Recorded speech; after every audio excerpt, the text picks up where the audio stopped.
Alipunya, Wawakuna, Alipunya, Taitakuna, muy buenos días queridos niños, muy buenos días queridos papitos, espero que se encuentren muy bien. Empezamos con nuestra actividad del día de hoy, pero antes de eso vamos a cantar. A ver, ponga sus manitos de atrás y vamos a cantar. Saco una manito, la hago bailar, la cierro, la abro y la vuelvo a guardar.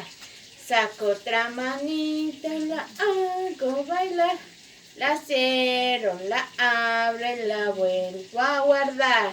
Saco mis dos manitas, las hago bailar, las cierro, las abro y las vuelvo a guardar.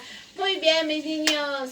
¿Sí se acuerda que el día de ayer vimos acerca de el avión, no es cierto? ¿El avión por dónde iba? Por el cielo, por las nubes, ¿no es cierto? ¿Y qué hicimos en el avión? Pegamos papel brillante. Ahora vamos a necesitar de otro amiguito, el helicóptero y una pintura o crayón vamos a necesitar.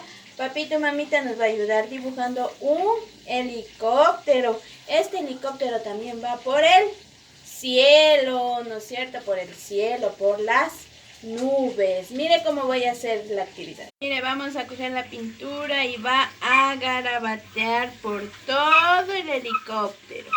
Sin ayuda de papito mamita va a dejarle que el niño pinte por donde sea. Mire, así va a ser, va a garabatear nuestro amigo el helicóptero.